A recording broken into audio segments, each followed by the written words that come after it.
The early autumn light stretched across the horizon of Seattle, like a watercolor spilled too wide, its pale gold brushing against the glass walls of the penthouse on the 49th floor. The Puget Sound glittered faintly from here, as if the entire city had dipped itself in silver, just for him. The skyline, sharp with steel and ambition, seemed to bow silently before the man standing at the window with a porcelain cup. James Miller had always been the kind of man who carried stillness into a room. People used to say his gaze could halt a conversation, and that his smile, when it did appear, was so measured and precise that it felt like a signature. 42 years old, the architect of a global hospitality empire that stretched across 3 continents, he had wealth measured in billions, the kind of respect that came not from speeches, but from victories carved into balance sheets. And yet, that morning, standing barefoot on the cool marble floor of his penthouse, James felt no victory, only a hollow silence that not even the soft hum of jazz from his sound system could ease. The espresso cup trembled slightly as he returned it to the walnut desk.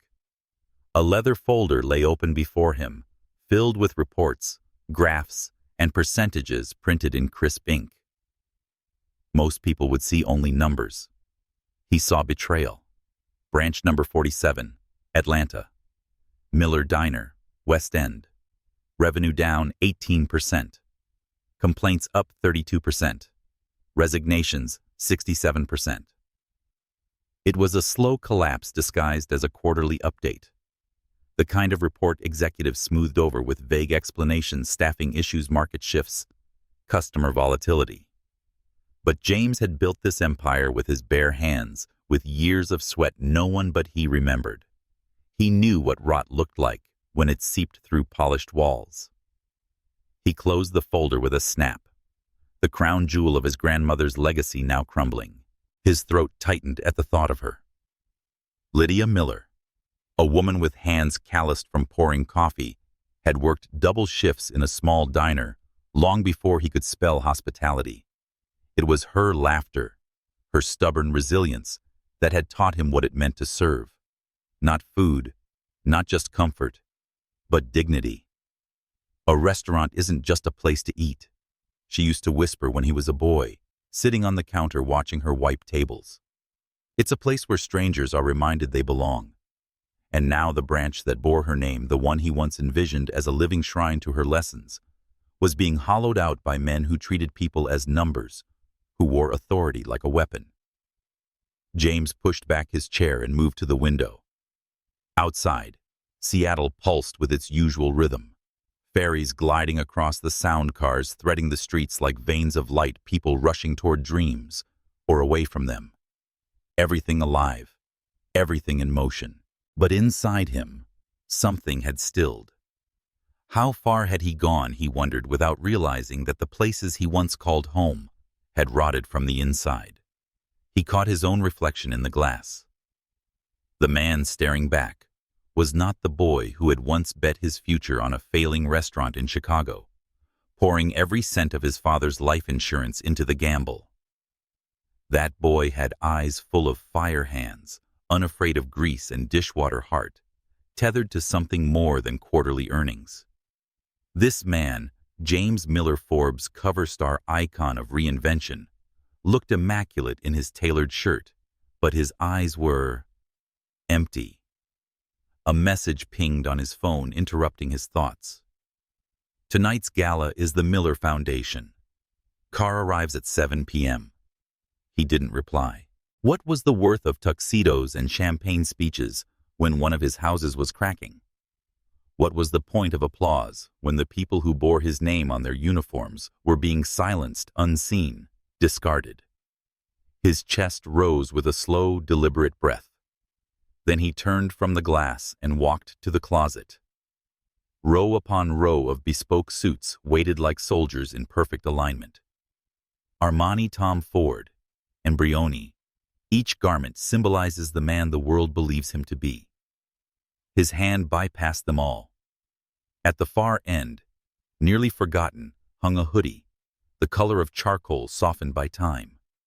Next to it was a pair of faded jeans and sneakers on the floor, worn from when he had bussed tables, when the smell of frying onions clung to him long after midnight. James touched the fabric almost reverently. The mirror showed him a different man when he put them on. Not the CEO whose signature made stock tickers twitch, but the James who used to wipe counters, who could recite every item on the menu because he had designed them himself. The James had once stayed awake 3 nights in a row to ensure the chairs were aligned perfectly for opening day. He barely recognized himself. Yet somehow, this version felt truer. It was time. No entourage, no advance calls, no black car waiting downstairs. He picked up his phone and opened the airline app. His fingers hovered for a second over the destination. Then, with a firm tap, he booked a direct flight. Seattle to Atlanta. Immediate departure. His heart beat harder than it had in years. For the first time in a long time, James wasn't chasing expansion, wasn't chasing applause. He was chasing memory, meaning, and a truth waited somewhere in Atlanta within the red brick walls of a diner he had once called sacred. He didn't know that truth wore the face of a woman who carried strength the world ignored, whose hands bore the marks of work too heavy for her slender shoulders, whose eyes held storms and hope in equal measure. Her name was Evelyn Martinez, and she was about to change everything. The morning in Atlanta arrived without grandeur, just a pale, hesitant light slipping between worn blinds and painting thin stripes across the carpet of a modest 2-bedroom apartment in the West End. The hum of traffic from Ralph David Abernathy Boulevard was steady, like a heartbeat, mingling with the low hiss of boiling water on the stove. For Evelyn Martinez, these sounds were not interruptions. They were survival. They were the music of her life. The chorus of mornings lived on the edge of fatigue and hope. She stood by the stove, stirring a small pan of eggs with a care that seemed unnecessary for something so ordinary. Her red blouse, faded at the seams, but neatly pressed, was the closest she had to a Lucky Charm.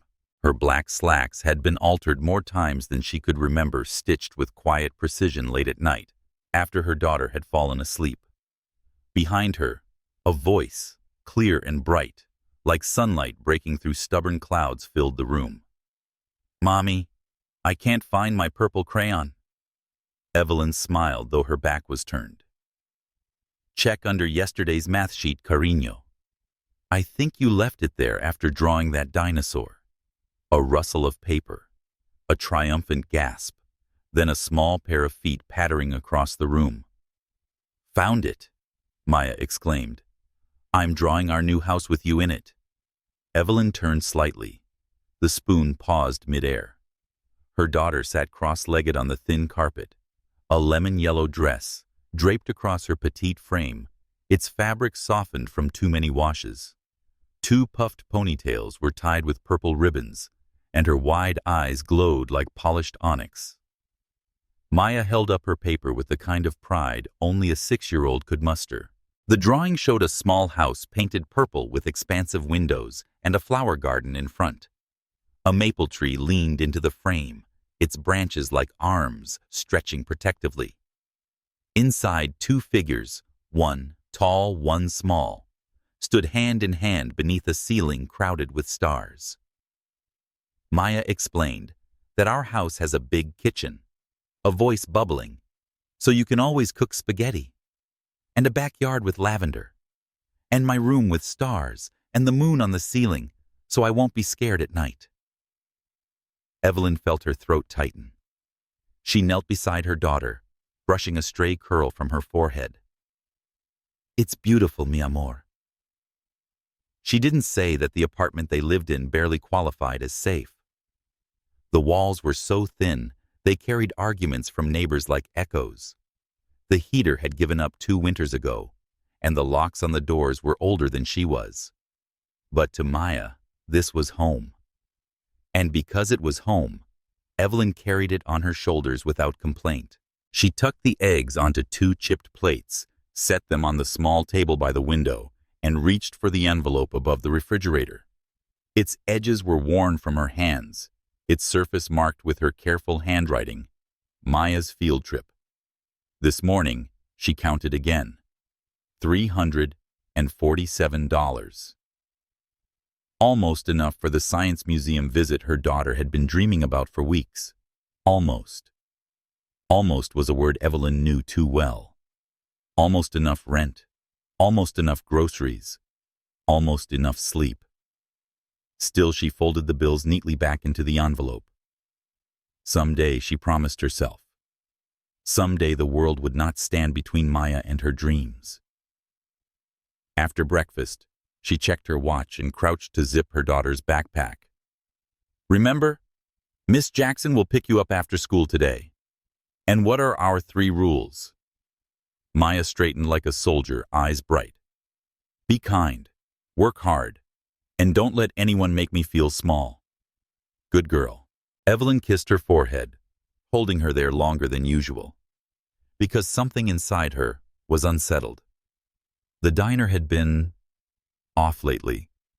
She had noticed the missing tips first. The communal jar would come up short, and when anyone asked, the answer was always brushed away as a counting mistake. Then came the whispers, co-workers being warned not to question invoices or look too closely at shipments that never arrived. And then there was Derek Vaughn. The branch manager walked with the arrogance of a man who believed he owned the building and the people inside it. His smile was always too long, his eyes lingering where they shouldn't. For months, Evelyn had endured it silently, keeping her head down, believing invisibility was a form of safety. But his words had curdled something inside her in the storage room last night. Single moms shouldn't be too curious. He had said, his breath heavy with smoke, especially when their daughters are that pretty. Her stomach still twisted at the memory. She hadn't slept. She had lain awake listening to Maya breathe beside her, a fury growing beneath her ribs like fire in a locked room. No one had protected her when she was young. She had learned early that the world didn't rush to shield girls like her. But she would be damned if she let history repeat itself. Maya's small hand slipped into hers as they walked to the bus stop. The morning air carried the scent of fried food from a corner joint, mingling with damp asphalt. Evelyn squeezed her daughter's fingers gently, forcing a smile. "I'm okay," she whispered, when Maya asked if something was wrong, just thinking about our future. And she meant it. Because for the first time in years, Evelyn felt a shift inside her, a refusal. She could endure hardship. She could endure exhaustion. But she would not endure silence anymore, not if it meant Maya's safety. Evelyn had already decided by the time she dropped her daughter off at school and boarded the bus toward the diner. She would not stand idle life. The truth were eating away at Miller Diner from the inside, even if it terrified her, even if no one believed her, even if it cost her everything. She had her notebook. She had her pen. And she had a heart that refused to bow.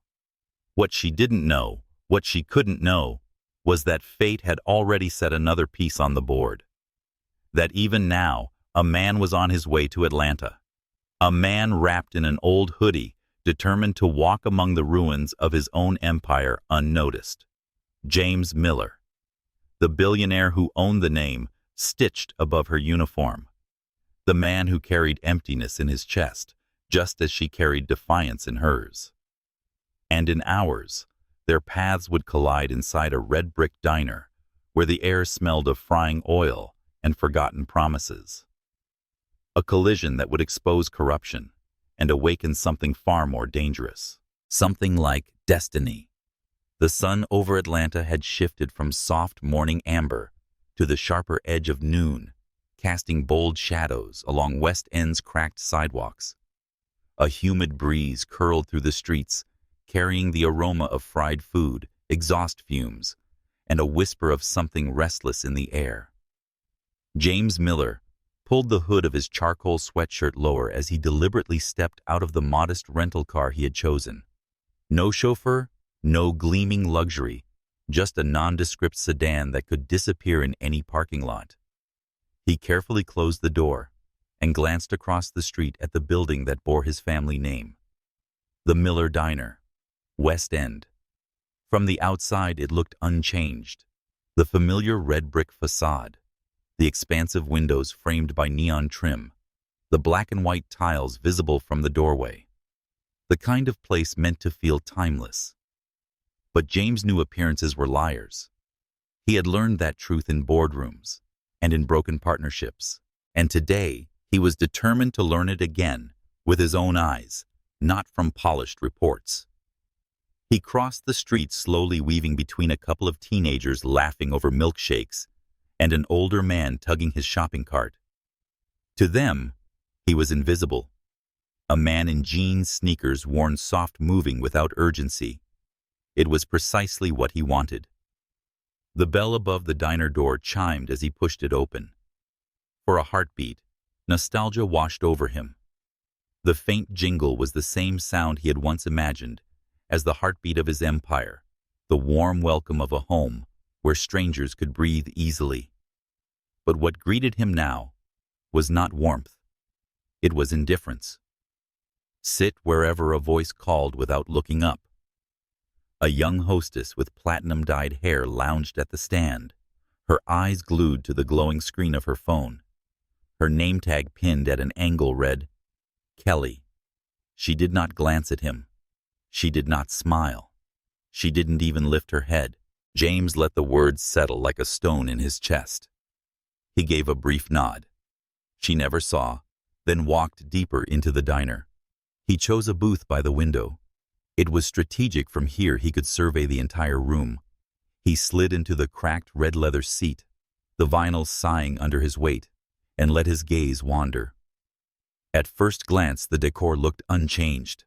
The 1950s style lamps still hung low, glowing in soft amber. The jukebox in the corner still played Sinatra, though the sound was faint and distorted, like a memory fading at the edges. Black and white photos of old Atlanta still lined the walls, their frames slightly crooked. But it was in the details that James saw the betrayal. A table 2 booths away remained cluttered with plates, the syrup hardened into an amber crust. A woman at the counter had asked for more water twice. No one responded. Behind the bar, an employee wiped the same glass repeatedly, his eyes flicking nervously toward a closed office door at the end of the hall. 2 servers whispered near the kitchen entrance, their heads bent, close voices, tight with worry. James felt the weight of it all pressing against him. Not numbers in a report, not sterile percentages, but something living, breathing, rotting. His hand rested loosely on the table, the other hidden in the pocket of his hoodie. He sat still as he always did in negotiations, allowing the room's silence to pour into him. This wasn't just a diner anymore. It was a mirror of what he had lost. "Can I get you something?" The voice was soft, carefully measured, each word rounded as though chosen with thought. James lifted his gaze, and for a moment, just a moment, he forgot to breathe. The waitress stood before him, her posture neat, her uniform crisp despite the chaos swirling around them. She wasn't rushed, or performing the forced brightness he had seen in countless restaurants. Her presence was quiet, steady. Her name tag read, Evelyn, but her eyes held him, deep, dark eyes, steady, as if they had looked at storms and learned not to flinch. "A black coffee," he said. She nodded once, pen sliding across her pad, though she didn't need to write down something so simple.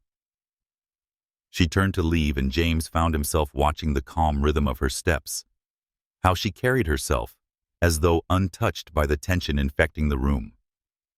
When she returned, it was only 2 minutes later. A white porcelain cup landed gently on the table. But as she placed it down, her fingers lingered an instant longer than necessary. And in that instant, a folded piece of paper slipped beneath the saucer. Her eyes lifted to his, holding for a breath that felt infinite. In that glance, a language was spoken, without sound. "I know who you are." Her hand trembled just faintly before she withdrew it. Then she turned, moving away as though nothing had happened. James's chest tightened. He let his hand curl around the cup, feeling its warmth spread into his skin. The din of the diner filled his ears again, the hiss of the grill, the muted chatter, the clatter of dishes. Yet beneath it all pulsed the echo of her gaze. When no one was watching, his other hand slid beneath the saucer and retrieved the note. The handwriting was small, compact, but urgent. "They're stealing from you. Meet me at 8 p.m. Piedmont Park, Lake Clara Mere. Come alone." James's eyes scanned the words twice, then 3 times. A pulse hammered in his ears, not from fear, but from something sharper. He set the note down, fingers resting lightly against the edge. His mind disciplined, and razor-sharp, sifted possibilities. A trap, a desperate employee, a lie. And yet something about the way she had looked at him. Not greed, not calculation, but something closer to defiance laced with fear. He took a sip of the coffee. Black. No sugar, no cream. Exactly as he had ordered. Exactly as if she had known. He exhaled slowly, letting the bitterness fill his mouth. Across the room, Evelyn moved to another table, her motions precise, her smile faint but practiced. Yet every so often her eyes flickered toward him, the office door and the shadows gathering like smoke. And James understood. This wasn't a chance. This was a warning. Something was happening inside this diner, festering behind closed doors and doctored invoices.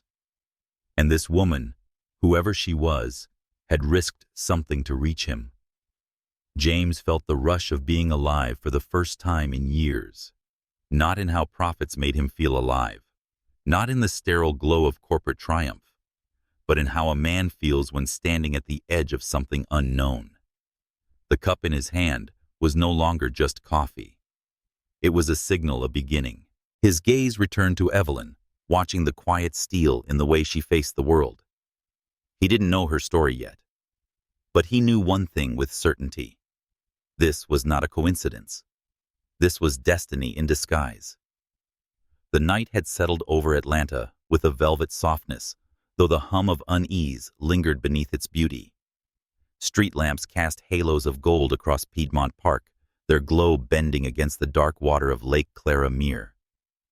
The air was cool, scented faintly of damp leaves, and the distant sweetness of magnolia that clung stubbornly into October. James Miller strolled along the path, hands tucked into the pockets of a navy coat. His hoodie and jeans had been traded for something less anonymous, though still stripped of the armor of wealth. Tonight he was neither CEO nor ghost of an empire. Tonight he was simply a man answering a note slipped beneath a coffee cup. Each step echoed softly against stone. Children had gone home, their laughter replaced by the murmur of couples strolling and the quiet conversations of late-night wanderers. He glanced at his watch, 7:58. He had arrived early. Precision was an old habit that had built his empire and kept him from collapse. His eyes scanned the curve of the path ahead. And then he saw her.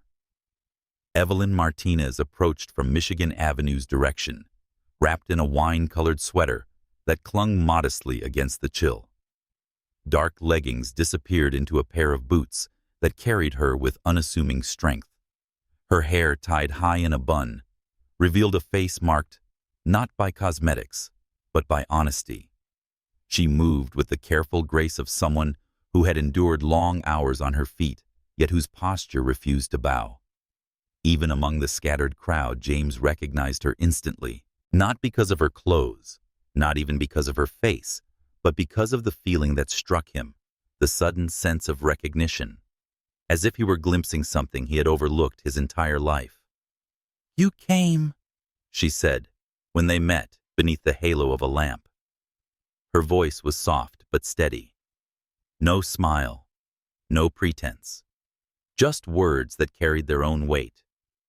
I promised. James replied, his tone quieter than he expected. She studied him briefly before nodding toward the quiet garden behind the fountain. It's still crowded here. Walk with me. They moved side by side down a narrower path, gravel crunching beneath their steps. For a time, neither spoke. The night seemed to demand silence, as if to honor the gravity of two intersecting lives. Leaves rustled above, drifting in crimson and gold, brushing against their shoulders before settling at their feet.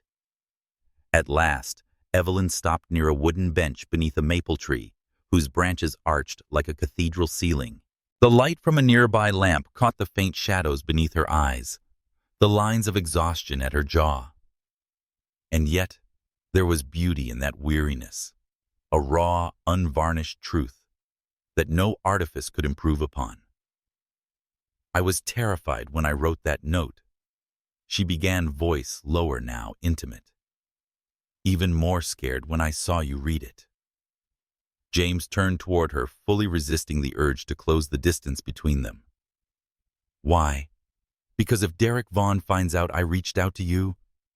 Her voice faltered, then steadied. I don't know what he'd do. I have a 6-year-old daughter. Her name is Maya. The words cut through the night like a blade. In them was every reason, every fear, every ounce of courage. James felt something twist inside him, not just anger at corruption, but fury at the thought of a child's life shadowed by such danger. You're being robbed, Evelyn continued, her eyes flickering toward the ground as though ashamed to speak aloud. What she had carried so long, day by day, dollar by dollar. What you once built to honor your grandmother, it's become something ugly. They're laundering money, stealing wages, and threatening anyone who asks questions. Her voice cracked just once. Then she exhaled, steady again. It started small. I noticed receipts that didn't add up, and invoices for suppliers that never delivered. But then it grew: fake vendors, shell accounts. It's been nearly 2 years. James's fists curled in his pockets. He had expected negligence. He had not expected an organized desecration of everything his grandmother had taught him. How do you know all this? He asked quietly. Evelyn met his gaze, then her eyes darker than the night around them. Because I refused to stay silent. I kept a notebook. Every time I saw something wrong, I wrote it down. Every altered receipt. Every name. Every shift where tips went missing. Every threat. I don't know if it holds legal weight, but it's all I have. She pulled out a small hardcover notebook from her coat, its corners worn soft, its edges frayed. She held it out, her hands steady, despite the tremor in her breath. James accepted it reverently, as though she had handed him something sacred. He opened to the first page. The handwriting was neat, almost elegant in its precision. Dates, times, dollar amounts, initials. A map of deceit drawn by the hand of someone who had nothing to gain and everything to lose. Flipping through, he saw not just numbers, but small human notes scribbled in margins. Maria cried in the back room today. Derek changed her shift without warning. I was afraid. But if not me, then who? The air thickened around him. This wasn't a report prepared by accountants. This was the quiet testimony of a woman who had borne witness to rot while carrying trays of coffee and balancing a child's dreams at home. How long have you been doing this? He asked, his voice rougher than intended. Since I realized silence wouldn't protect my daughter, she answered. It would only destroy me. James turned away briefly, hiding the sting behind his eyes. His empire, his grandmother's memory, was being safeguarded not by his executives or board, but by a waitress with nothing but courage and a pen. I'll investigate, he said at last, step by step, quietly. You won't have to stand alone anymore." For the first time that night, Evelyn's eyes softened. A flicker of relief passed through them. Not trust yet, not safety, but the slightest glimmer of hope. They sat side by side on the bench, the silence no longer heavy but shared. Above them, leaves fell in a slow cascade, settling on their shoulders like fragile witnesses to a pact formed not with signatures or contracts, but with quiet conviction. Neither of them said the word destiny, but both felt its pull. The night around them seemed to pause, holding its breath, as if the city itself understood two lives had intersected, and nothing would remain the same. James closed the notebook gently, his hand lingering on the worn cover. When he spoke, his voice carried not the authority of a CEO, but the solemnity of a man reclaiming something sacred. "This isn't just about money," he said. "It's about dignity, about people who trusted my name. And I swear to you, Evelyn, I will not let this stand." Her lips parted as though to respond, but no words came. Instead, she nodded, the lamplight catching the curve of her cheek, the strength in her silence. For a moment, they were no longer Waitress and Billionaire. They were simply two souls bound by truth, seated on a weathered bench beneath the whisper of autumn leaves. And though neither touched the other, the space between them shifted, charged, alive, inevitable. The sky above Atlanta darkened faster than the forecast had promised. Clouds rolled in heavy and low, turning the skyline into a steel silhouette against bruised violet. In his modest hotel suite in Midtown, James Miller sat in the glow of a single desk lamp, the notebook Evelyn had given him, lying beside his laptop. He had read it once, then again, then a third time. Each entry carved itself deeper into him. March 5th. Register Z7. Short, $83. Derek called it a bookkeeping error. April 18th. Invoice for $2. $147. Supplier name, Sable Ridge Logistics, not on the official list. May 22nd. Maria's hours cut without notice. She cried in the storage room. James leaned back, pressing his palms into his eyes. It wasn't the money that hollowed him. It was the weight of people ground down by silence. For years, he had built towers of glass, written speeches about growth, and applauded his innovation. And in the shadows of his own empire, corruption had feasted. He picked up his phone and dialed. It was nearly midnight in Seattle, but Harper Lynn answered on the second ring. "James." Her voice was alert, crisp, as though she had been waiting.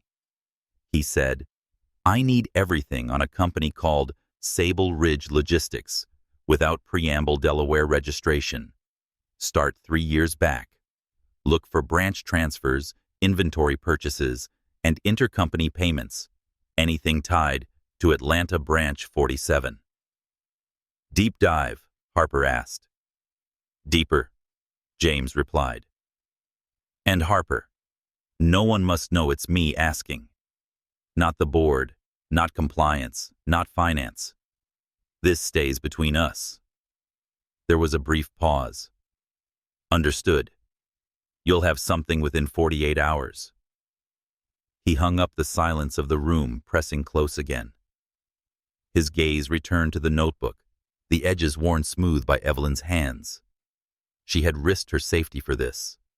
For him. And he felt the weight of that risk like a vow etched into his chest.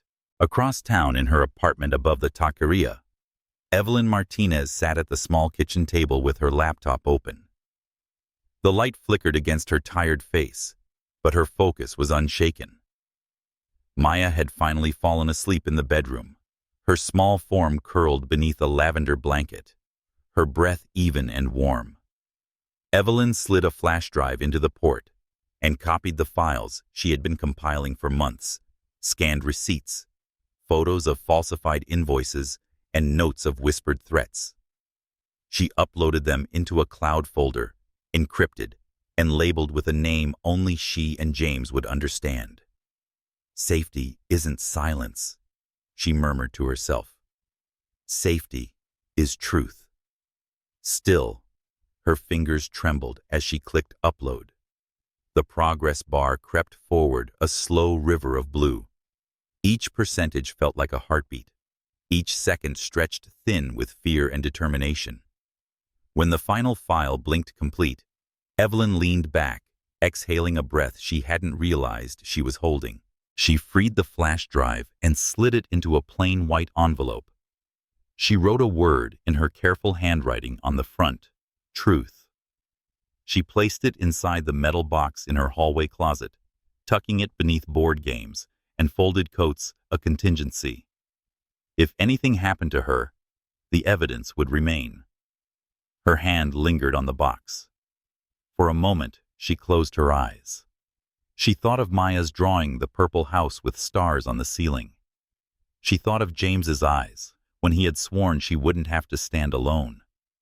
And she thought of Derek Vaughn, with his cigarette-stained grin and the kind of power that thrived in shadows. The storm had already begun. The next morning, Evelyn arrived at the diner before sunrise. The air was thick with grease and bleach, the scent that clung to uniforms, no matter how often they were washed. She tied her apron, tucked her notebook into the deep pocket, and calmed her expression. But the moment she walked down the hallway to the employee lockers, she felt a wrongness in the air. The door to the back office was ajar. Smoke curled lazily from within. Derek. He stepped out, as if he had been waiting for her, his shirt half-tucked, his smirk sharpened like a blade. "Morning, Evelyn," he said, dragging the final syllable into something uncomfortably familiar. "You're early." "Always am," she replied evenly, though her fingers tightened on the strap of her bag. Derek's gaze lingered on her face, then slid lower before snapping back. He chuckled. "Funny thing. I've been hearing whispers. About notebooks. About copies." He tilted his head. "You wouldn't know anything about that, would you?" Evelyn's pulse thundered, but her face remained composed. "Notebooks. I keep one for orders. You've seen it." Derek stepped closer, the scent of smoke and stale cologne wrapping around her. "Don't play coy. You're brighter than most here, and that makes you dangerous. See, silence has a way of keeping people safe. But noise." He leaned just enough for his breath to brush her ear. "Noise gets daughters walking home late from school. Accidents happen. You wouldn't want that, would you?" Every muscle in Evelyn's body screamed to recoil, but she stood still, her chin lifting just slightly. "Touch my daughter," she whispered, her voice low and sharp as glass, "and you'll learn what dangerous really means." Something flickered in Derek's eyes. Surprise, maybe even respect, twisted into disdain. He stepped back, laughing softly. "Careful, Evelyn. Brave doesn't always mean smart. Clean up whatever mess you're tangled in, and I'll forget this conversation. Otherwise..." He gestured vaguely toward the lockers, the kitchen, the building itself. "You'll find yourself out before you even know it." He stubbed his cigarette against the wall, leaving a dark mark, then disappeared into the office. Evelyn exhaled shakily, her fingers trembling as she spun the dial on her locker. Inside her tote, the envelope marked "Truth" seemed to burn with weight. She had never been in more danger. But she had also never been more certain. By midday, the diner was buzzing with the lunch rush. Orders flew across the counterplates, clattered against tables, and the fryers hissed like serpents. Evelyn moved with practiced grace, balancing trays, pouring coffee, offering smiles that disguised the storm inside her. And then she saw him, James. Sitting at the same booth by the window, he wasn't hiding behind anonymity this time. His navy blazer and crisp shirt were simple, understated, yet carried a gravity that couldn't be disguised. He stirred his coffee slowly, his eyes calm but unyielding. Their gazes met across the diner. In that look was an entire conversation, unspoken, undeniable. She walked toward him, not as a waitress approaching a customer, but as an equal stepping into a quiet war. "Coffee again?" she asked, her voice, even though her heart beat harder than the busiest rush. "Unless you're offering something more substantial," he murmured, a faint smile ghosting his lips. Her brow arched just slightly. "We're out of whiskey-glazed pancakes. Budget cuts." He chuckled softly, but both knew the humor was a thin veil. She poured his coffee, the pot steady in her hand, though her fingers brushed the table's edge in a subtle signal. James slipped a small envelope beneath his saucer, as easily as adjusting a napkin. To anyone else, it was nothing. To her, it was everything. As she turned away, her voice barely a whisper, almost swallowed by the din. "He knows." James's jaw tightened. His hand closed around the saucer. The storm had found them both. That night, Evelyn double-checked every lock on her apartment door. Maya was already asleep, her tiny hand clutching the stuffed bear Evelyn had patched 3 times. Evelyn stood at the doorway of her daughter's room, watching her breathe, memorizing the shape of her face. Her phone buzzed on the kitchen counter. A message, no number attached. "Keep your mouth shut, or next time we won't just talk." Evelyn's hand trembled. She deleted the message, but the echo remained. She opened the hallway closet and touched the metal box with the truth envelope. For the first time, she felt both terror and relief. Because she wasn't alone anymore. Because somewhere across Atlanta, a man held her notebook, studying every page like scripture. Because tomorrow, the storm would break, and this time, she wouldn't be standing in the rain by herself. The morning sun filtered over Atlanta, with deceptive warmth gilding rooftops and tracing soft light over the cracked sidewalks of the West End. But inside Miller Diner, no such warmth existed. The fryer hissed. Orders were shouted across the counter. The usual chatter of regulars carried on. Yet the air was thick, as though everyone inside knew a storm was pressing down just beyond the horizon. When Evelyn Martinez tied her apron and stepped onto the floor, she felt it immediately. A hush beneath the noise. A tension clinging to the walls like unseen smoke. And then she saw him. James Miller sat in the same booth by the window. But this time he was not cloaked in anonymity. The hood and faded jeans were gone. Instead, he wore a navy blazer over a soft white shirt, simple, but cut with precision, that revealed its quality without shouting. His posture was relaxed, yet there was something undeniable in how space bent around him, power reclaimed without permission. He wasn't hiding anymore. Their eyes locked across the room. In that silent exchange, Evelyn felt her pulse quicken. She had seen him in disguise, the man stripped bare of privilege. Now here he was, allowing the edges of his identity to show. A choice. A signal. She moved toward him, balancing a tray, though her legs felt heavier than the porcelain mugs it carried. "Coffee again?" she asked, her voice carefully even. James looked up at her, his gray eyes steady, a faint smile ghosting his lips, "Unless you offer something more substantial." For the briefest moment, humor flickered between them, fragile and sharp, before dissolving into the gravity of what lay beneath. Evelyn poured the coffee, the dark liquid swirling into the porcelain cup.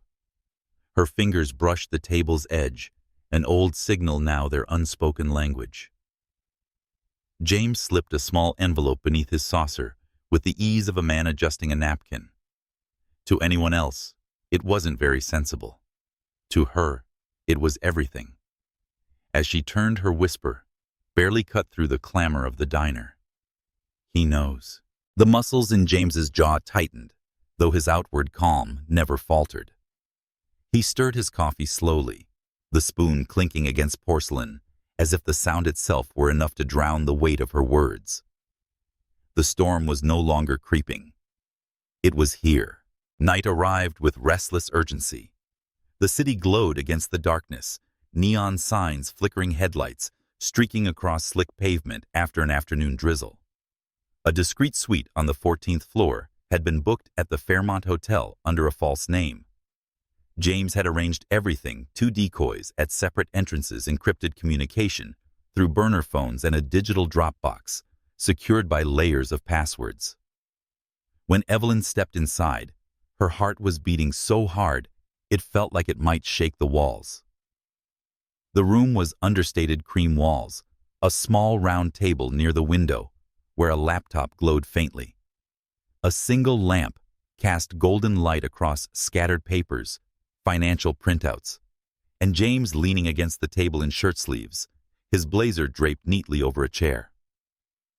"You're safe here," he said gently, as he closed the door behind her. Evelyn scanned the space, automatically exits. Shadows, reflections in the window pane. Years of caution had trained her well. "For now," she replied. James studied her as she set down her bag, her movements precise, her chin lifted. The weight of exhaustion showed in the circles beneath her eyes, yet there was something unyielding in the set of her shoulders. She had been carrying this battle for far too long. She placed a flash drive on the table. "This is the complete record," she said. "Every shift, every missing invoice, every fabricated vendor, every time they stole from your people." James picked it up carefully, as though it were made of glass. He slid it into the laptop. Numbers and files bloomed across the screen. His gray eyes flicked quickly, absorbing details at a pace honed by years of negotiations. He murmured, "I've already read enough to know they've laundered millions. Claire, my assistant back in Seattle, is tracing shell accounts. Most lead to a cousin of Vaughn's in Florida. It's deeper than I imagined." Evelyn crossed her arms, her voice tight. That money was supposed to go to equipment upgrades, health care, raises. We stopped getting overtime 6 months ago. People are breaking their backs for scraps while they... She stopped herself, swallowing the heat in her throat. James nodded slowly. "They bled my company in plain sight, and I was too far removed to notice." His tone had no anger, only guilt, worn smooth like a stone carried too long. Not as the billionaire she had once glimpsed on magazine covers. Evelyn studied him as a man, now reckoning with his absence. "You're here now," she said. The words landed between them with more weight than she intended. They weren't just about the diner. They weren't just about money. They were about presence, his choice to step into shadows he could have ignored. James looked at her, and for a moment the air shifted. The city lights framed her profile, like a portrait illuminating strength carved from struggle, beauty, unadorned by artifice. Something stirred inside him, dangerous in its simplicity. "They'll try to stop us," he said finally. "Vaughn is smart. He'll shred files, fabricate backups, twist narratives. He may even try to pin this on you." Evelyn's voice didn't waver. "Then we stay ahead." Hours passed in quiet intensity. They sat at the table reviewing files, mapping connections, and cross-referencing invoices with Evelyn's notes. She leaned forward, her handwriting neat and compact, as she clarified names and dates. He worked beside her, his tie-loosened sleeves rolled up, his focus sharp. They spoke in low tones, their voices occasionally brushing in the stillness. At times their hands reached for the same file, their fingers nearly touching each contact, charged with more meaning than either dared acknowledge. By midnight, the room had grown quieter still. The city outside pulsed with neon and the muffled thrum of traffic. Inside, the only sound was the faint tapping of keys and the rustle of paper. Evelyn, exhausted, curled into the armchair by the window. She didn't mean to fall asleep, but her body surrendered after weeks of fear and sleepless nights. Her head rested against the cushion, her knees drawn close, arms wrapped around herself like armor. James watched her from the table. For once, the sight of evidence and corruption didn't occupy his mind. Instead, He saw the lamplight soften her features, the way her lips parted slightly in sleep, the way exhaustion could not extinguish the dignity in her posture. He could have woken her, could have insisted she take the bed. But something about her stillness felt sacred, as if the room had been granted rare peace. He padded onto the balcony, the night air cool against his skin. The city sprawled before him, restless and alive. He lifted his gaze to the horizon, where faint stars still managed to pierce through light pollution. For the first time in years, James felt deeply present, not as a strategist, not as a name on a building, but as a man with something and someone worth protecting. Behind him, Evelyn stirred but did not wake. The flash drive lay beside her on the table, gleaming faintly in the lamplight. It wasn't just data, it was trust. And in that trust, James felt a dangerous clarity. This was no longer about saving a company. It was about saving her. By dawn, the city was washed in gray rain. James closed the laptop, stacked the files marked and organized, and returned to the armchair. Evelyn had shifted in her sleep, her hand brushing against the worn notebook, still resting on the table. He crouched beside her, careful not to wake her, and looked at her face one last time before standing. His chest tightened not with pity, but with something rarer, respect. Because courage didn't always roar. Sometimes it was quiet. Sometimes it looked like a single mother, risking everything with nothing but a notebook and her will. James picked up the notebook, sliding it carefully into his bag. He straightened his tie, slipped on his blazer, and walked out of the suite with one truth carved into him deeper than any balance sheet. The war had begun. And this time, he wasn't running. The rain had not stopped since dawn, drumming against the glass walls of Sterling Holdings headquarters in downtown Atlanta, as though the city demanded a cleansing. By mid-morning, the storm blurred the skyline into shades of steel and ash, a fitting backdrop for the confrontation James Miller had been preparing for all night. He stood in front of the mirror of his penthouse suite, not the anonymous hotel he had used in secrecy, but his own residence reclaimed after weeks of absence. His suit was charcoal gray, tailored with understated precision. The tie, dark blue, was knotted carefully, the cufflinks subtle. Every piece was deliberate. But beneath the fabric was not the same man who had once drifted through boardrooms like a ghost of ambition. This man's eyes were sharp, his presence anchored by something more than profit, by clarity, by purpose. When James stepped into the lobby of Sterling Holdings, employees glanced up in surprise. They had whispered explanations for his absence for months. Sabbatical, overseas expansion, personal retreat. As he strode across polished marble floors, the air seemed to shift. Conversations faltered. Backs straightened. The storm had entered with him. On the executive floor, Claire, his chief of staff, sharp as a blade, was already waiting, tablet in hand. Her eyes flickered with relief when she saw him. "The board is assembled," she reported. "Audit files are loaded. Vaughn is here early. He looks confident." James's jaw tightened. He shouldn't be. Claire fell into step beside him as they moved toward the boardroom. "Do we bring Evelyn in?" James shook his head. "No, not yet. Her safety is more important than her presence. But make sure they know her name." Claire nodded, eyes narrowing with determination.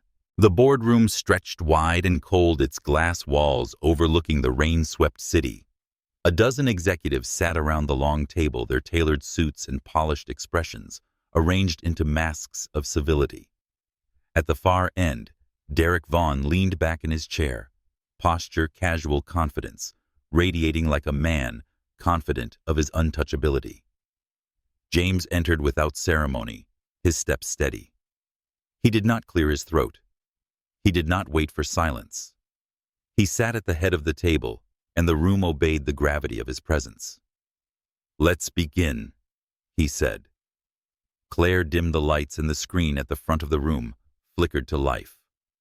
Across it, words appeared in sharp black letters. Unauthorized financial activity. Sterling logistics. Forensic breakdown. The first slide cut through the room like a blade. Detailed transfers, false invoices, vendor names that never existed. Each file is tied back to branch 47.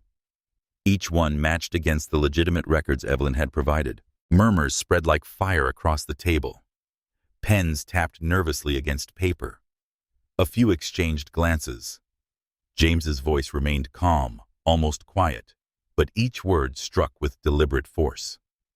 Millions siphoned from Sterling Holdings over 2 years, disguised as supplier invoices and approved by one man. All eyes shifted to Derek. He chuckled, leaning back in his chair, arms folded. This is ridiculous. Anyone could forge numbers. Since I denied her last budget request, Claire's had it out for me. This is theater. James didn't flinch. He glanced at Claire, who tapped her tablet once.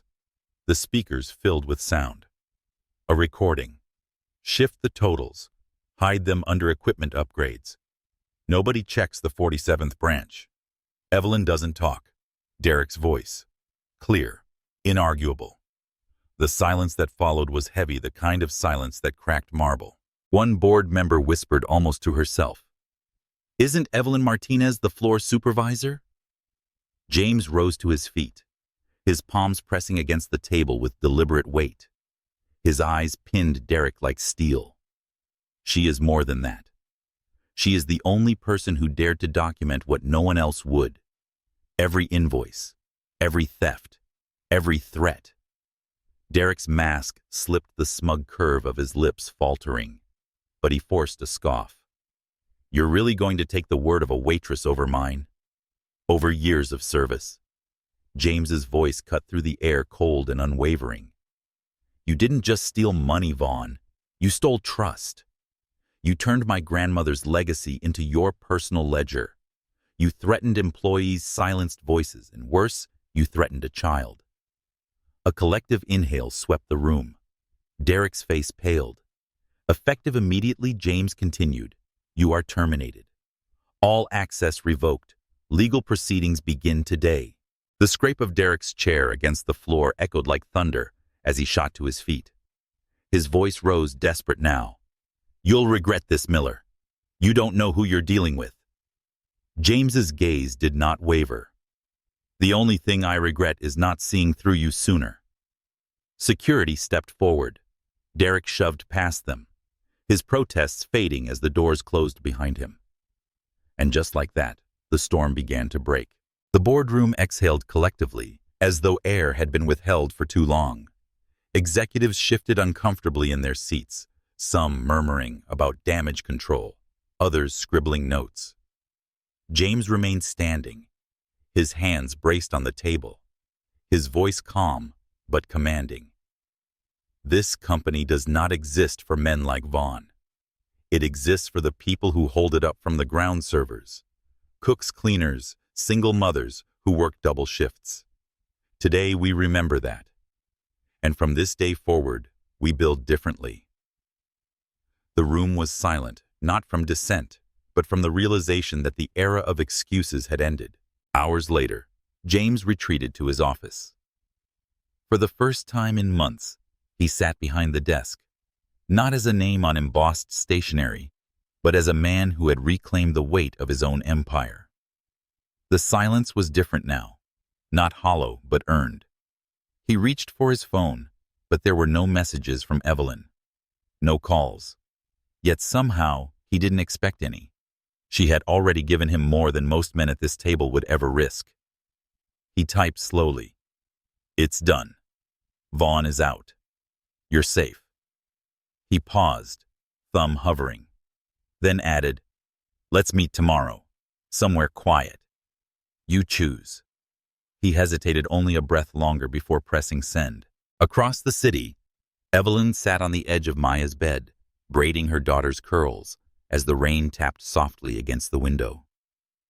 Maya giggled sleepily, whispering about stars and purple houses before drifting into dreams. Evelyn's phone buzzed once on the nightstand. She glanced down. Her lips parted. Then slowly, with the faintest breath of relief, she smiled. Not wide, not bright, but real. Tomorrow they would meet again. For the first time, it would not be as a waitress and customer, but as two people who had walked through fire and found each other still standing. It wasn't a victory yet, but it was beginning. The storm had passed, but the city still carried its hush. Streets glistened from the night's relentless rain, and a thin mist curled through the air like breath the world had been holding. Atlanta had awakened to a quieter rhythm, as though exhausted by the chaos of the day before. James Miller stood outside a small cafe, between a florist and a second-hand bookstore in the old Fourth Ward. Its brick facade was softened by ivy, and a hand-painted sign swung gently in the morning breeze. We serve coffee, second chances, and warm banana bread. He had chosen this place deliberately. Not a boardroom, not a sleek restaurant, not a penthouse suite.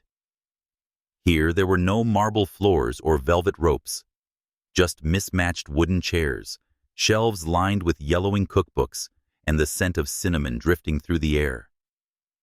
For once, James wasn't arriving as CEO billionaire or headline. He was simply a man waiting for a woman whose courage had already altered the course of his life. The bell above the cafe door chimed softly. He looked up. Evelyn Martinez stepped inside her ink blue dress, modest but elegant, the sleeves brushing her elbows. Her hair was tied neatly, though a single curl escaped, softening the lines of her face. She paused momentarily, eyes scanning the cafe, as if wary of stepping into another space where she didn't belong. When her gaze landed on James, she hesitated. Then she walked toward him. He rose instinctively, almost too quickly, as though he hadn't truly believed she would come until now. "Evelyn," he said softly. "James." Her voice carried no hostility, but it wasn't a surrender either. It was the voice of someone weighing every step. They sat across from each other at a corner table by the window. For a long moment, neither spoke.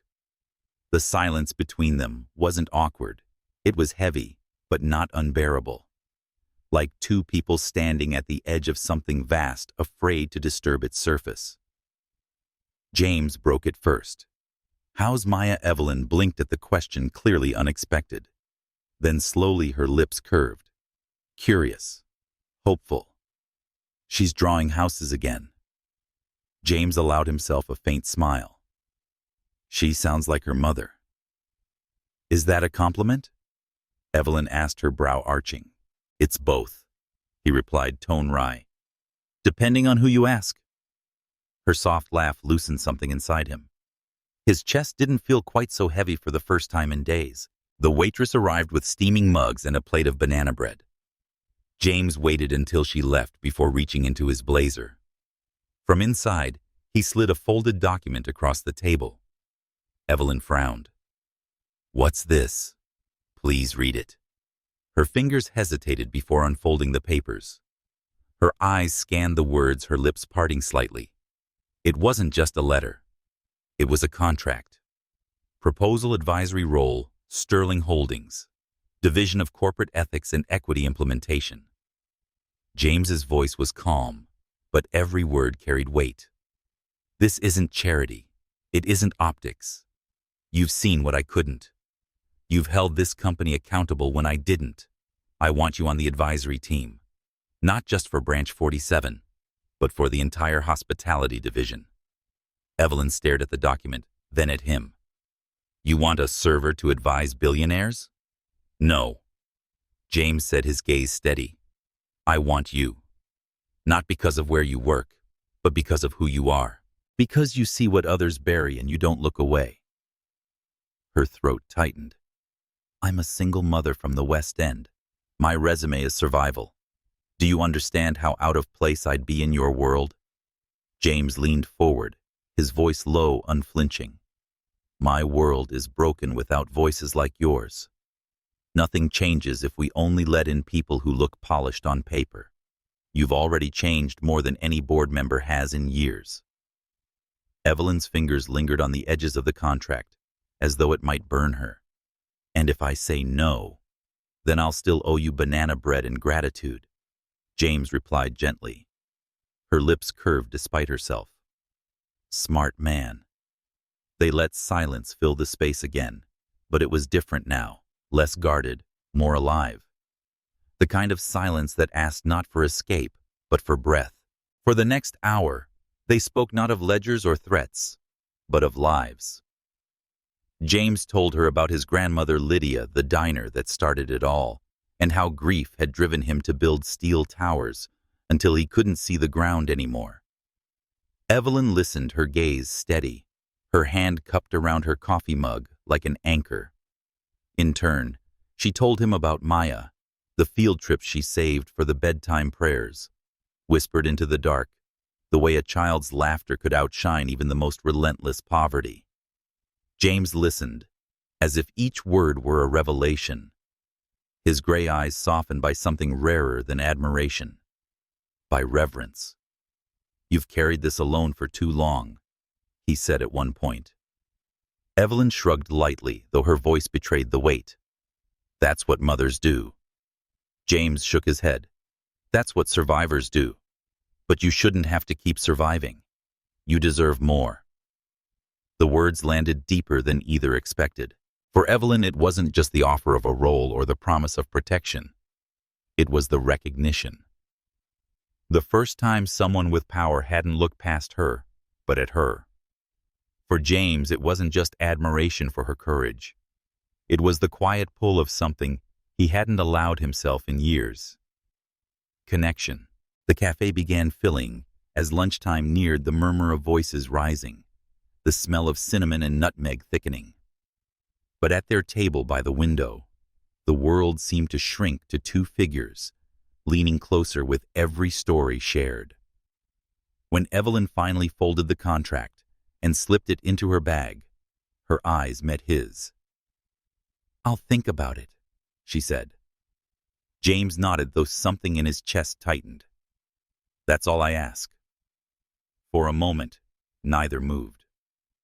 The sunlight pushed through thinning clouds, spilling warmth across their table.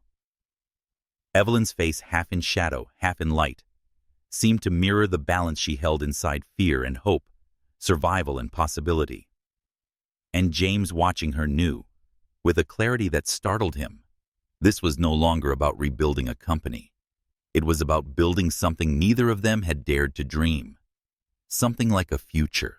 Outside, when they parted, there was no grand gesture, no promises carved in marble, just a quiet exchange. Her eyes lingering a moment longer, his hand brushing the door open for her, their silence charged with everything left unsaid. But as Evelyn walked down the street, contract tucked in her bag, she felt a shift inside her, a softening, a possibility. And James, standing in the doorway of the cafe, watched her go with the unmistakable certainty that the war he had begun to fight was no longer about redemption alone. It was about her. It was about them. And somewhere between coffee and second chances, destiny had found its footing. The morning sky over Atlanta was washed in gold, the light that seemed almost too soft for a city built on steel and ambition. But as Evelyn Martinez approached the gleaming skyscraper of Sterling Holdings, her chest tightened as if she were walking into a storm. The building rose like a modern cathedral, glass panels reflecting clouds, steel beams cutting into the sky, every angle sharp, unapologetic. Men and women in tailored suits swept past her, badges clipped neatly, their steps brisk, their voices low with urgency. She adjusted the strap of her modest black handbag, her ink blue blouse pressed carefully, the gold hoops in her ears, the smallest indulgence she owned.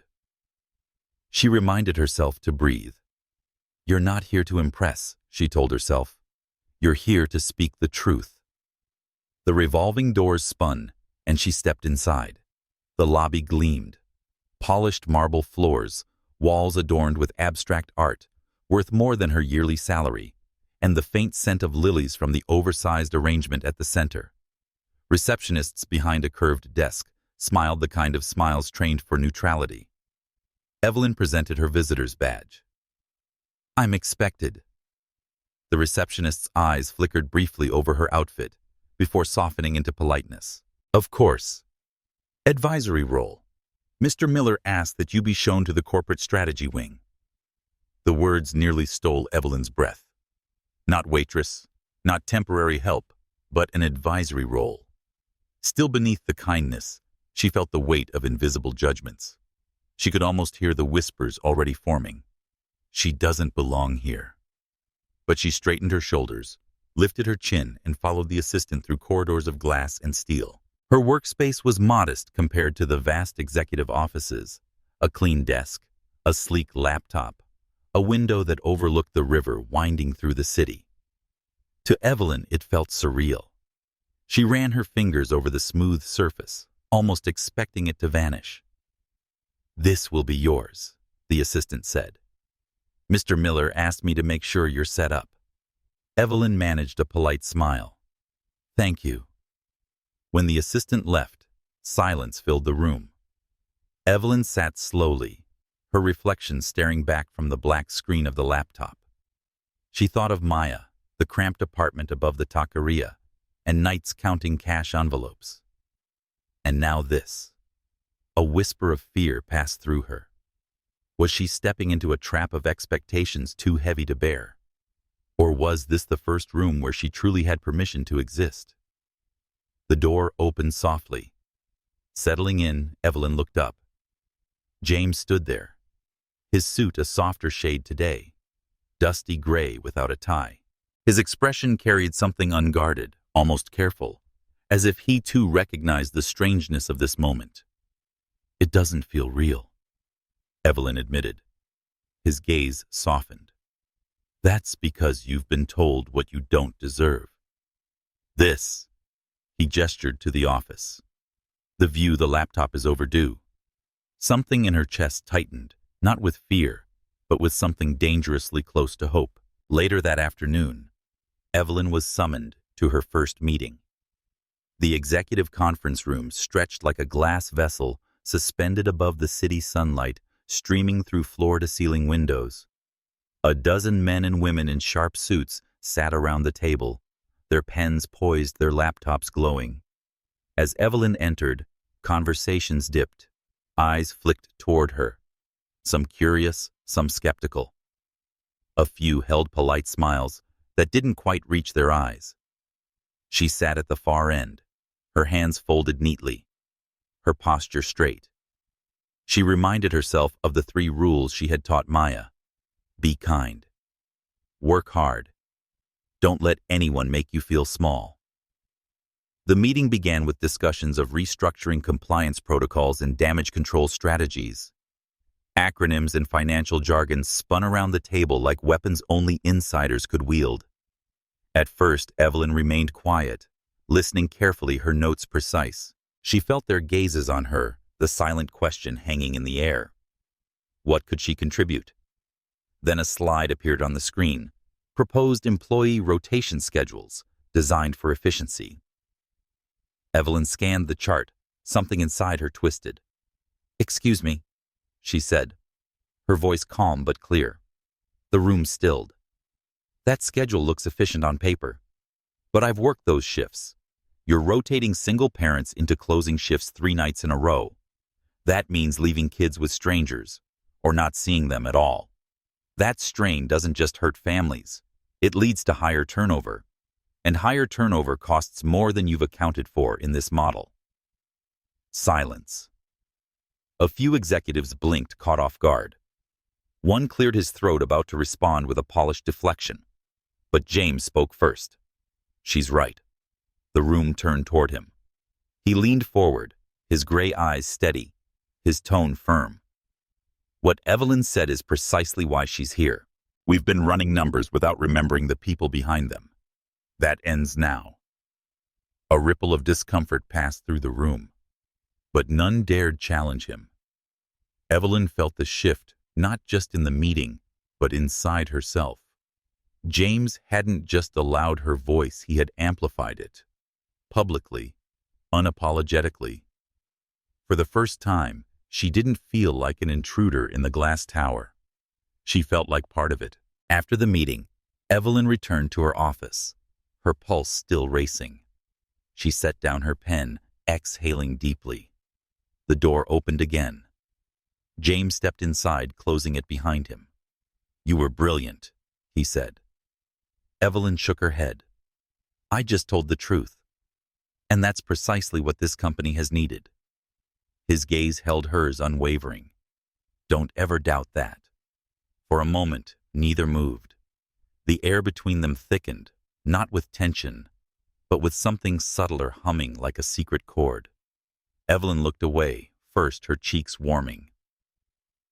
"You put a lot of weight on me today." "I put it where it belonged," James replied. His voice softened, almost vulnerable. "I trust you, Evelyn. More than most people I've ever sat in a room with." Her heart stuttered.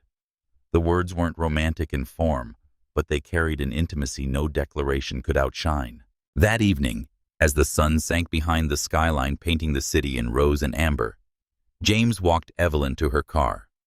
The streets were quieter now, bathed in golden light. "You didn't have to," she said as they reached the parking lot. "I wanted to," he replied. They paused beside her car, the air warm with the fading day. For a moment, neither spoke. The silence wasn't empty. It was alive.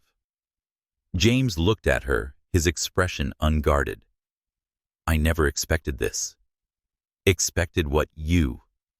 Here, challenging me and changing how I see everything." Her breath caught. She met his gaze steady now. "I didn't expect it either." The world around them seemed to fade for a heartbeat, the hum of traffic, the glow of city lights, the weight of power and politics.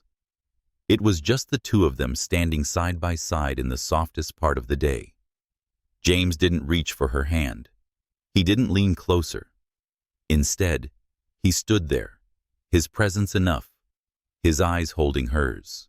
And Evelyn, for the first time, allowed herself to believe maybe she wasn't just surviving anymore. Perhaps she was beginning to live. Spring returned to Atlanta like a promise kept. The city that once felt hard-edged and relentless softened under the blush of dogwood trees in bloom, their pale petals scattering like confetti along sidewalks. Laughter spilled from open windows, and the air smelled faintly of cut grass and rain. On a rooftop in Bronzeville, string lights glowed against the twilight, swaying gently in the evening breeze. A small gathering of friends and family had formed a circle beneath the open sky. It wasn't grand. There were no gilded chandeliers, no endless rows of silk-draped tables, just the hum of quiet music, the scent of roses carried in jars, and the anticipation of something sacred. Evelyn stood at the rooftop's edge, her ink-blue gown flowing softly around her ankles. It wasn't the kind of dress found in glossy magazines. It was simple, fitted at the waist, its fabric catching the light like water. A small bouquet of lavender and white lilies rested in her hands. Her hair, styled with gentle curls, framed a face that glowed not with perfection, but peace. She glanced sideways. Maya, radiant in her white sneakers, and a dress the color of buttercream, clutched her hand tightly. The little girl's grin was wide enough to rival the moon. "Are you ready, Mama?" she whispered. Evelyn's heart swelled. She squeezed her daughter's hand. "I've never been readier." The music shifted, soft chords rising, as James stepped forward. He wore a charcoal suit, no tie, his shirt collar open, just enough to reveal a man no longer hiding behind formality. His gray eyes sought Evelyn's, instantly steady and unguarded, as though the world could collapse around them, and he would still find her. When he reached her, he extended his hand. She placed hers in it, their fingers fitting like they had always belonged there. The officiant's words floated gently over the rooftop, but it was as if the city had hushed to James and Evelyn, leaving only their breaths and heartbeats. Do you, James Miller, choose not just to stand as husband, but to walk beside Evelyn at dawn, and every dusk, in every shadow, and every light? James's voice was rough with emotion, but steady. I do. I choose her, again and again. And do you, Evelyn Martinez, choose not just to stand as wife, but to share every burden, every joy, and every truth with James? Evelyn's eyes glistened. Her voice, though soft, carried strength. I do. I choose him, not for what the world sees, but for what I know is true. And Maya, the officiant, added warmly, turning to the little girl who stood between them. Do you welcome James into your family? Maya's giggle rang out clear and bright, only if he makes pancakes on Sundays. Laughter rippled through the gathering. James bent solemnly, pressing a hand to his heart. I swear it. The officiant smiled. Then, by the vows spoken tonight, and the love witnessed here, I pronounce you as a partner in life, husband and wife. Applause burst into the air as James drew Evelyn into his arms. He kissed her tender, reverent, not a conquest, but a homecoming. And when Maya wrapped her small arms around them, they knew this was no longer just survival. This was living. Later, beneath the string lights, they shared food, laughter, and stories. Claire cried quietly into her champagne. Old friends from the diner came dressed, but proud, their eyes shining, to see Evelyn standing tall in a world that had once tried to push her down. James lifted his glass. To truth, he said, his voice carrying. To courage. And to the family we build when we refuse to look away. Glasses clinked, and for once there was no shadow hiding in the corners. Weeks later, Evelyn walked through the halls of the Naomi Center. The restored brick building stood proudly between a library and an elementary school. Its green awning bore golden letters, the Naomi Center, a place for families and futures. Inside, children's laughter echoed against freshly painted walls. Volunteers stocked shelves with donated books. A mother sat with a lawyer in a small office reviewing custody papers with trembling hope. Evelyn paused in the library room where Maya twirled between rows of books, her sneakers squeaking against the polished floor. James appeared in the doorway. Sleeves rolled, a steaming cup of tea in his hands. He said, cinnamon, just the way you like, offering it to her. She accepted it, smiling softly. You're learning. He leaned beside her, watching Maya pick out books with a seriousness far beyond her years. She's thriving here.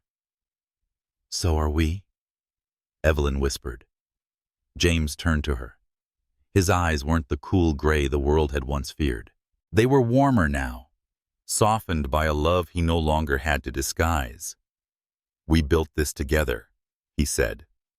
But what we're building next, that's the real story. She tilted her head, teasing lightly. And what's that? His answer was simple, a life. That evening they returned home, a home no longer defined by cracks or fear. The new house wasn't enormous, but it was theirs. A maple tree stretched across the backyard, branches strong enough for a tire swing. Inside, lavender lined the windowsills. In Maya's room, stars and a moon glowed softly on the ceiling. As James tucked her in, she whispered sleepily, Daddy, you didn't forget the pancakes, right? He smiled, brushing a curl from her forehead. Never. Evelyn stood at the doorway when she drifted into dreams, watching him.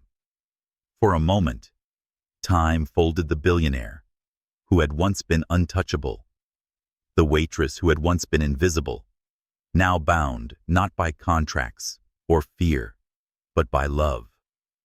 James crossed to her, slipping his arm around her waist. "We made it," he whispered. Evelyn leaned into him, her voice trembling with gratitude and certainty. Home at last.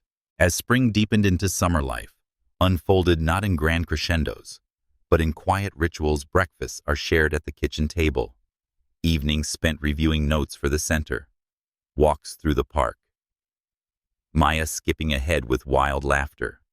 And sometimes, in the soft silence of night, James would watch Evelyn sleep, her hand curled near his, and wonder how he had ever believed success was measured in numbers. Now he knew the truth. Success was measured in moments, in love, given and returned. The empire he had built no longer felt hollow. It had been filled brick by the woman who taught him to see corners cleaned, dignity restored, and a daughter's laughter echoing through walls. For the first time, James Miller wasn't running. He was exactly where he was meant to be.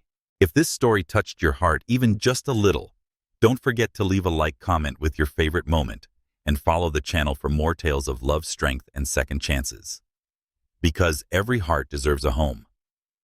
Maybe yours is just one story away.